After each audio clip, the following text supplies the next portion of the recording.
For centuries, knowledge has been hidden in plain sight across the sands of time. Whispers of lost civilizations, cryptic symbols, and forbidden histories have been erased or concealed. What if the truth was never lost, but hidden? Welcome to Eye of Ancient Mysteries, where the past speaks and the future listens. Sit back, open your mind, and prepare to uncover the untold secrets of our world. Let the journey begin now. Colonel Serafimov closed the old wooden cabinet and set a box of baguettes onto the table, something like a small sarcophagus for paperwork. The box had arrived by courier from an unknown address, sealed with the stamp Portal 12, and inside was a rough sheet of cardboard on which thousands of numbers were listed, and one name that made his heart beat faster. CIA Project A*G. Not that he hadn't heard rumors.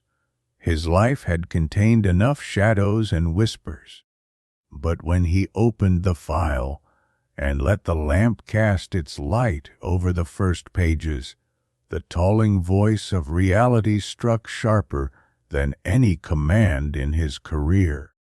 The documents were unclipped, scanned, and arranged with almost archaeological cruelty. Pilots' diaries, transcripts of White House meetings, reports of Foo Fighters from the end of the war, and, here and there, handwritten notes clenched in the hands of names the world associates with power and money. In the corner of one page stood a signature, Lawrence Rockefeller. In another field, a family transcript, a short note, initiate disclosure. Serafimov hadn't come here to settle anyone's accounts. He had come to understand. But understanding was dangerous, not because of weapons or reports. The danger lay in the fact that truth sometimes requires trust, and trust is a currency rarer than facts. Among the pages there was also a transcript of Eisenhower's oral history. Not official, but a family note. A daughter's memory, marked with childlike details. The document spoke of meetings, of agreements, of technology passed along delicate paths, stealth, microprocessors, promises and refusals. There was no categorical truth, only scars, suspicions, and a constant sense of absence. Someone had swallowed half the picture, and no one wanted to give it back. Further down, thousands of pages from Project Stargate. Telepathic experiments, monitors, records of sightings by individuals trained to see at a distance. Within the scars of the papers crept saving words, names of places Serafimov had known since childhood. Rila, Perin, Perperikon. The Bulgarian reports, counted among the millions of pages, revealed not only observations. They offered a map that bound geography and consciousness.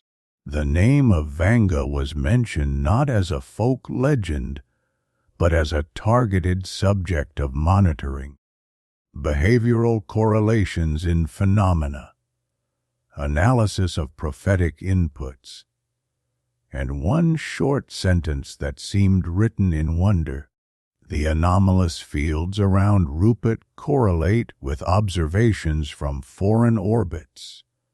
The pages bore references, crop circles, military pilot sightings, phenomena in the rhodopes.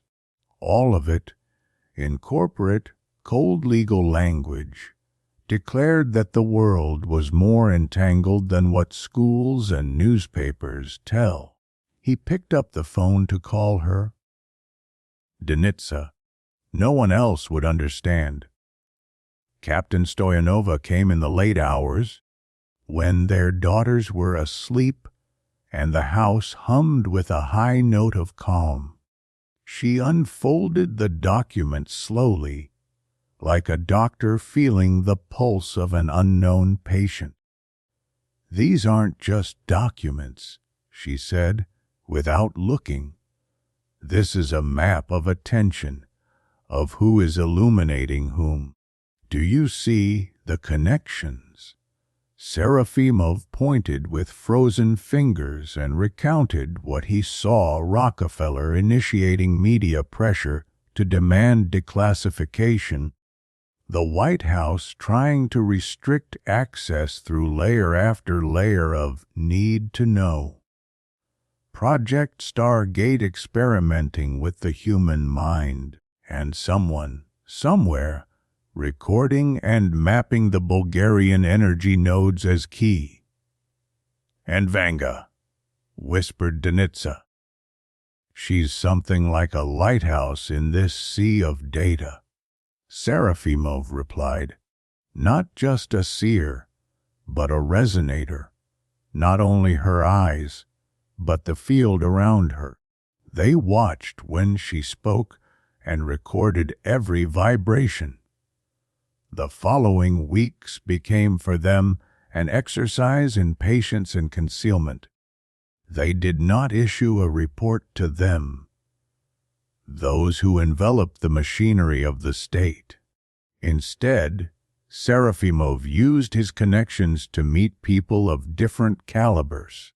An Air Force veteran who kept yesterday's radio tapes, a woman from a foreign foundation linked to Rockefeller, who carried in her diplomatic bag a copy of a note marked "Must Verify." They gathered the pieces like old broken tiles, each screaming, "Not accidental." One night, when the snow hushed and the wind lowered its voice, his phone rang. A number with a familiar code.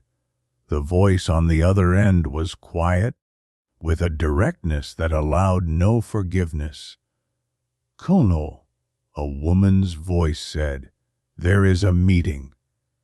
Not in an office, but in a place where the sky is closer to the earth. There are people who would like to talk, representatives of those who hold the key.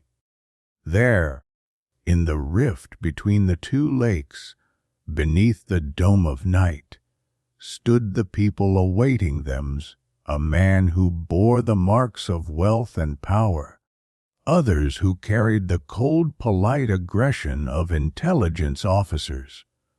But strangest of all was that when they spoke of the facts, they all used one word, and only one: responsibility. "Mr. Rockefeller has the right to ask," said the man with cufflinks cut from the cloth of power, "but not every question should be opened without preparation. Some of this knowledge is not a tool. It is a mirror." Serafimov listened and thought of his home, his children, of Denitsa. In one of the old forgotten letters in the case there had been a note: "When truth is dangerous, secrecy is a way to protect it." It sounded like both a justification and a threat. He returned home with the portfolio in hand and the weight of choice on his thumb. 2 cups of tea awaited on the table. The children were asleep, the lamps in the house dimmed. She looked at him and said nothing. Both knew that knowledge had already entered their small world and could never be put back in the box. At the end of the night, Serafimov took one of the pages and set it alight, not from fear, but to see how the flame changed the text. The ash ran like little memories. Denitsa stood beside him and touched his hand. "We will not give this to just anyone," she said softly. "But neither will we hide it without reason. If this is a map, then we are its guardians, not its merchants." They decided to keep the archives, but not just as objects, as responsibility. They created a secret notebook in which they marked everything of significance, testimonies, dates, names. And when, the next morning, Serafimov stepped outside, the snow had covered paths that no longer matched his old time. Someone had left an imprint that looked like a human footprint, but with a shape that could not be explained. He bent down, touched the snow, and felt beneath his fingers a quiet, distant vibration, not from a machine, but from the earth itself. And in his thoughts, for the first time in a long while, appeared the image of a woman with a dark headscarf and infinitely calm eyes. Vanga, not as a prophetess, but as a smith of destinies. The colonel lifted his eyes to the sky. Somewhere there, between the pages and the stars, a choice lay hidden, not for dominion over technologies, but for the guardianship of a world both broader and more fragile than people imagined.